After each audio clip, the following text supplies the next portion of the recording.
Hello, আসসালামু আলাইকুম viewers. আশা করি আল্লাহ তাআলার অশেষ রহমতে আপনারা সবাই ভালো আছেন।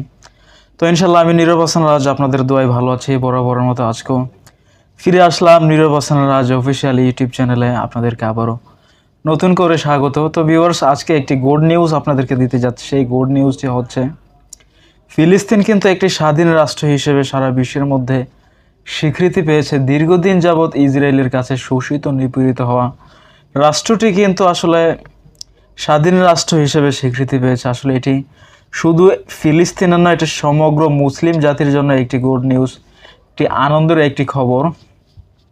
তো সেই খবরটি আমরা এই 2-3 দিন হয় খবরটি আমরা জানতে পেরেছি সামাজিক যোগাযোগ মাধ্যমে। বিভিন্ন জায়গায় আমরা এই খবরগুলো আমরা দেখতে পাচ্ছি, জানতে পেরেছি। তো যেই রাষ্ট্রটি বিভিন্নভাবে বিভিন্ন নানান দিক থেকে কিন্তু ইসরায়েলের কাছে শোষিত হয়ে আসতেছে, নিপীড়িত হয়ে আসতেছে। আর যে যুদ্ধকাণ্ড চলেছে আসলে ফিলিস্তিনের উপর ইসরায়েলের পক্ষ থেকে, ফিলিস্তিনের অনেক শিশু, তারপর হচ্ছে প্রাপ্তবয়স্ক, অপ্রাপ্তবয়স্ক অনেক লোক কিন্তু নির্মমভাবে হত্যা করা হয়েছে, নির্মমভাবে আসলে মারা হয়েছে তাদেরকে। এমনকি ফিলিস্তিনের যে নাম করা শহর, সেই শহরটিও কিন্তু আসলে লণ্ডভণ্ড হয়ে গেছে এই যুদ্ধের ফলে।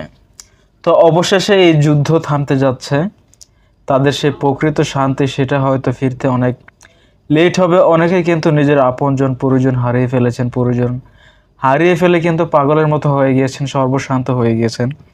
তাদেরকে আসলে সান্ত্বনা দেওয়ার মতো কারো ভাষা নেই। আসলে তাদেরকে কেউ কিছু বলার মতো কোনো ভাষা পাচ্ছে না খুঁজে।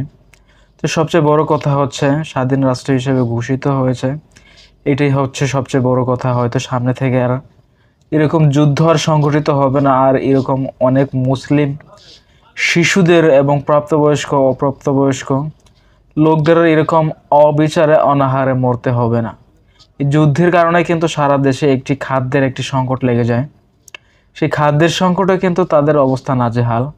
আমরা বিভিন্ন যোগাযোগ মাধ্যমে লক্ষ্য করেছি, খাদ্যের কারণে কিন্তু আসলে তারা এদিক ওদিক ছোটাছুটি করতেছে। সামান্য কিছু পেলেই কিন্তু সেই খাদ্যের জন্য তারা ঝাঁপিয়ে পড়তেছে পেটের ক্ষুধায়।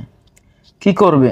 আসলে এক সময় যারা ধনী ছিল তারাও কিন্তু এখন খাদ্যের অভাবে ছটফট করতেছে এই ফিলিস্তিনের মধ্যে।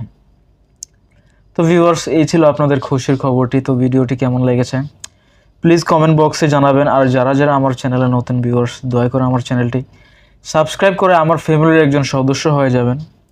তো সবাই ভালো থাকবেন, দেখা হবে ইনশাল্লাহ পরবর্তী কোনো ভিডিওতে। আসসালামু আলাইকুম।